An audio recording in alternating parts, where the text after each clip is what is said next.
I am Pathan Muhammad Ryan and I am from ForeveR Learnings. So today we are going to go on a history project of mine which I have done on PowerPoint. So mainly it's about French Revolution and discovery of American Revolution. So let's move forward, and this is my name here, and now let's talk about the growth of nationalism. Most of you will be thinking that what is growth of nationalism? So here I have wrote, before the middle 19th century, the countries in Europe were not in the state they are in today. So before the 19th century, like we have countries, states, all that. In middle 19th century, the states and countries weren't present. Different regions in Europe were ruled by various dynasties. So there were a little bit monarchy. And now there were also monarchies who enjoyed absolute power over their subjects. And the process of creation of nation states began in 1789 with French Revolution. So let's move to the another slide. So now we are on a new topic, which is imperialism. So it also comes in the growth of nationalism, under growth of nationalism. From the beginning of the 16th century, when the European nations strived to discover new trade routes, explored new worlds, and established trading posts to further their economic interests. So they wanted to make an industrial revolution between all the world. With the Industrial Revolution, travel between Europe, Asia, and Africa was easier. The Roman Catholic Church required missionaries to travel the world so they can preach their religion to people.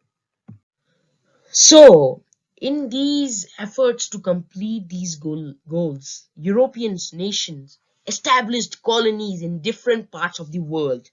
Now, this led to imperialization. So, here, this is the Industrial Revolution. During the second half of the 18th century, Europe saw far-reaching developments in the modes of production, transportation, and communication. Industrial organization, labor patterns, scientific and technologically innovations. So it was a continuous and swift process which was spreading quickly from the Britain to the rest of Europe and eventually the rest of the world. Now, the British society was experiencing an economic revolution whose outcomes were felt in every aspect of life and society. This process of transformation is called Industrial Revolution. So, now we are going ahead of French Revolution. The French Revolution brought to an end to absolute monarchy and feudalism. France became a republic. Now, ideas of liberty, equality, and fraternity spread across the world and inspired the functioning of various governments. The citizens were given basic human rights and could also vote and elect their representatives. This movement inspired freedom movements in other countries of Europe and around the world. The Indian national movement was greatly inspired by this. Now, in the French Revolution, before the government was established, there was one king called King Louis XVI.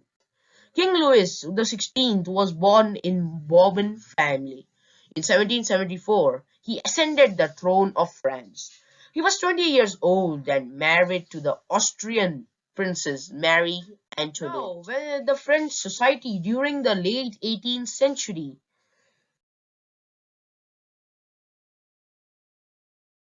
In 1774, Louis XVI of the Bourbon family of King ascended the throne of France. He was 20 years old and married to an Austrian Princess Marie Antoinette. Long year of war had drained the financial resources of France. French society in the 18th century was divided into three estates and only members of the third estate had to pay taxes. Next,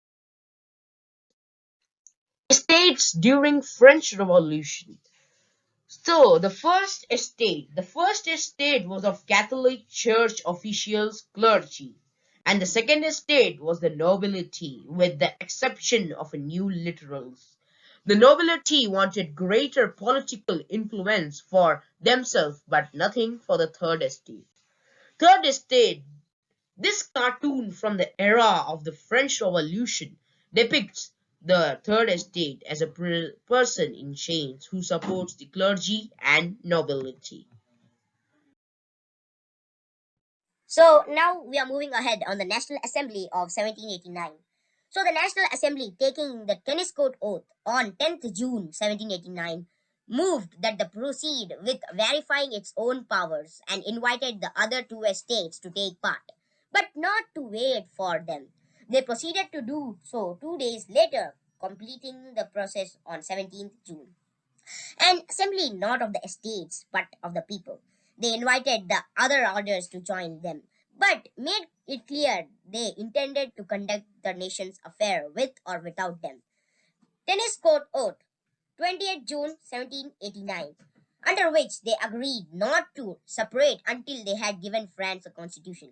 A majority of the representatives of clergy soon joined them, as did 47 members of the nobility. By 27 June, the royal party had overtly given in, although the military began to arrive in large numbers around Paris and Versailles. Message of support for the assembly poured in from Paris. Next slide. So, the Reign of Terror. So, after the death of Louis in 1793, the Reign of Terror began. Mary and Antoinette led a parade of prominent and not so prominent citizens to their deaths. The guillotine, the new instrument of egalitarian justice, was put to work. Public executions were considered educational. Women were encouraged to sit and knit during trials and executions. The Revolution Tribunal ordered the execution of 2,400 people in Paris by July 1794. Across France, 30,000 people lost their life. It was a very bad moment. Next. No, the Constitutional Monarchy, National Constitution Assembly, 1789, September 1791. By this time, Necker had earned the enmity of many members of the France court for his overt manipulation. Marie Antoinette, the king's younger brother, the Comte d'Artois, and other conservative members of the king's council urged him to dismiss Necker as financial advisor. On 11th July 1789, after Necker published an inaccurate account of the government's debts. So now is the storming of Bastille, in which many people were present. The storming of the Bastille in July 1789 is widely regarded as the most iconic event of the revolution. Many Parisians presumed Louis' actions to be aimed against the assembly and began open rebellion when they heard the news the day. National Constituent Assembly, the assembly meeting at Versailles, went into non-stop session to prevent another evacuation. From their meeting's place, Paris was soon consumed by riots. Chaos was widespread and looting. The mobs soon had the support of some of the French Guard who were armed and trained. Now, we are going ahead of the discovery of America as we finished our French Revolution. In 1492, Christopher Columbus, an Italian explorer, decided to sail westwards from Spain hoping to reach Asia. He landed on an island which blocked the westward movement to the east. This new island came to be called the West Indies. Columbus later explored parts of the Atlantic coast, not realizing that he had discovered the Americas. Another Italian explorer, Amerigo Vespucci, went on to prove that these regions were not a part of Asia but were newly discovered land. The Americas were named after him. In 1519, Ferdinand Magellan sailed westwards and went around the world. Magellan's voyage became the first successful attempt to circumnavigate the earth. Now let's move ahead on the names of the 13 colonies in America. The first one is New Hampshire, New York, Pennsylvania, Massachusetts, Rhode Island, Connecticut, New Jersey, Delaware, Maryland, Virginia, North California, South California, and Georgia. This is our American Revolution. The American War of Independence brought colonial rule to an end and led to the establishment of the United States of America. A written constitution was framed for the 13 colonies. It came into effect in 1789. A republican form of government was established in America. The new government guaranteed freedom of speech, press, religion, and justice under the law in 1789.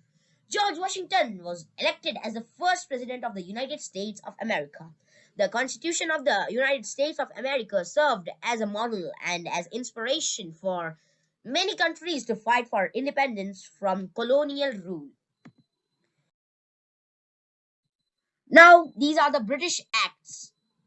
The first one is the Navigation Act in 1763, the Stamp Act in 1765, Molasses Act in 1764, Declaratory Act in 1766, and the Townshend Duties Act in 1767, and Boston Tea Party Act in 1768. Thank you.